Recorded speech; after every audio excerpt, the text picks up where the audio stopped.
주시겠습니다. 네, 임재근입니다. 장관님께 묻겠습니다. 성매매 원인 및 그 대책에 대해서 묻겠습니다. 2004년 3월 성매매 방지법 및 피해자 보호 등에 관한 법률, 성매매 알선 등 행위 처벌에 관한 법률이 시행된 지 올해로 8년째 되었습니다. 경찰청으로부터 받은 5년간의 성매매 단속 결과 자료에 따르면 2008년 이후 검거된 성매매 사범이 총 19만여 명입니다.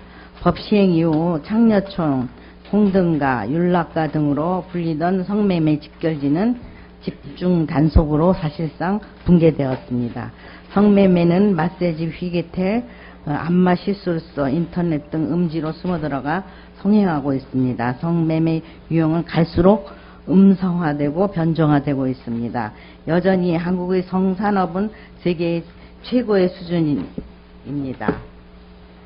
성매매 금지에 대해 일각에서는 여성의 생존권 문제, 성적 자기결정권 문제들을 이야기하는 등 그런 사람들도 있습니다. 이런 논리는 성매매 방지법으로 풍선 효과가 생겨 음성화, 변정화 되었다고 합니다.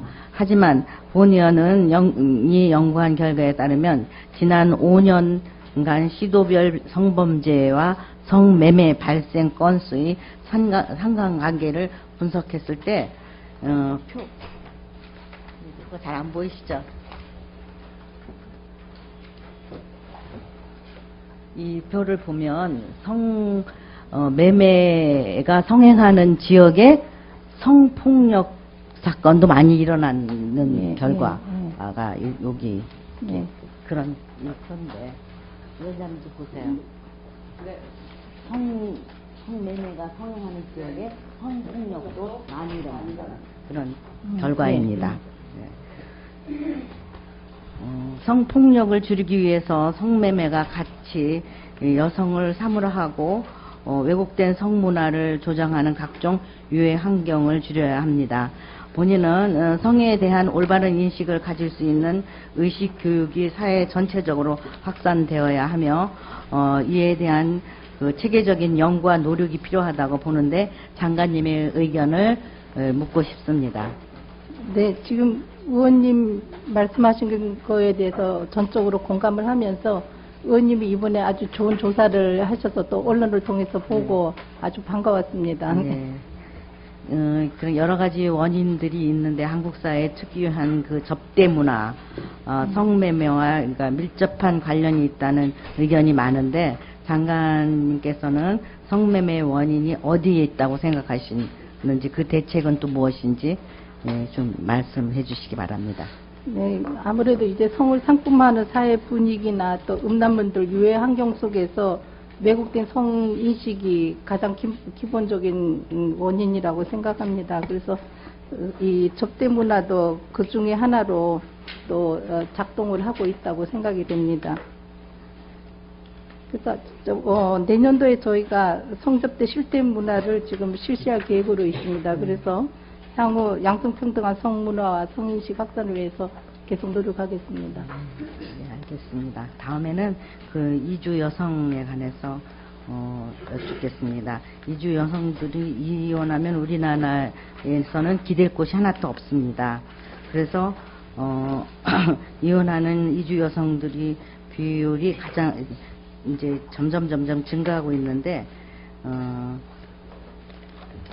이분들이 그 자녀가 문제인 것 같아요. 자녀가 있을 경우, 그러니까 한국 남자와 외국인 여성이 결혼했을 때 여성에게 양육권이 가면은 다문화 가정이 되는데 그 한국 남성이 양육을 할 경우는 그 아니거든요. 다문화 가정이 아니기 때문에 다문화 가정에 대한 그런 지원 같은 게 전혀 안 되고 있거든요. 그래서 그것이 가장 문제인 것 같아요.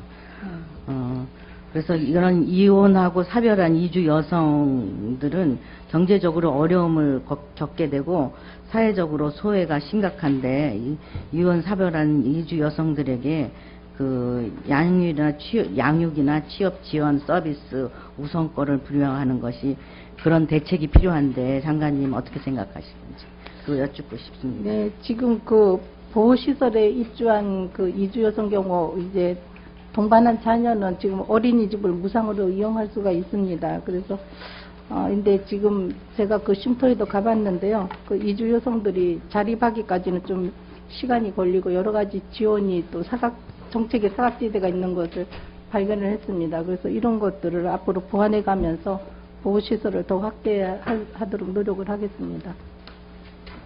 그리고 그 자녀들이 굉장히 문제인데, 그 자녀들도 우리 국민이고 우리 아이들이거든요.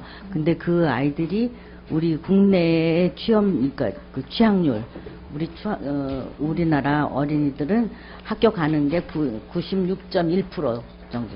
모두 아기가 태어나서 자라서 그 연령이 되면 모두 학교에 가는 게 우리는 기본적인 건데, 다문화 가정의 자녀들은 취학률이 한 60%로 낮아요.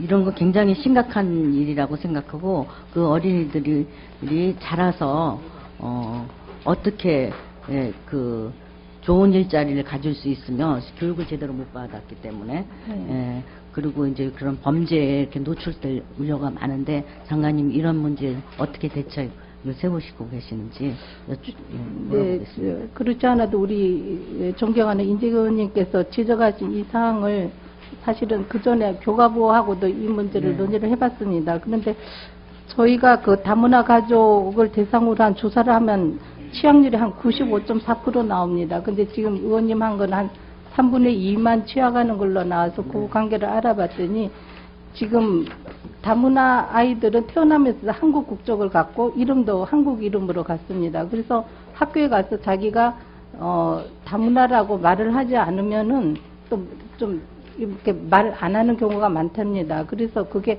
학교에 있는 교과부에서 조사한 다문화 그 취학 학생 수를 전체 이 대상으로 하면은 조금 오류가 있어서 낮게 나타난다 이런 얘기를 들었습니다. 그래서 그거가 실제로는 좀 더 취학률이 높은 걸로 저희는 파악을 하고 있습니다. 지금 그 중도 입국한 청소년들을 위한 그 대안학교를 지금 한 15개 지역에서 지금 운영을 하고 있습니다. 예.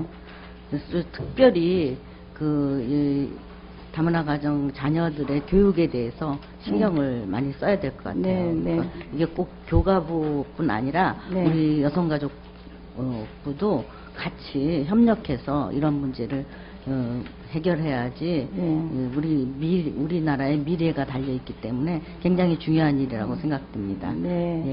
노력해 주시기 바랍니다. 관심 가져주셔서 고맙습니다. 네, 인재근 의원님 수고하셨습니다. 지금 이 통계 수치 틀린 부분은요. 네, 그 부분은 우리 위원님께 왜 이렇게 차이가 나는지 하는 거를 좀 자료를 꼭 갖다 주시고요. 네, 그렇게 하겠습니다. 네, 다음은 새누리당의 강은희 의원님 질의해 주시겠습니다.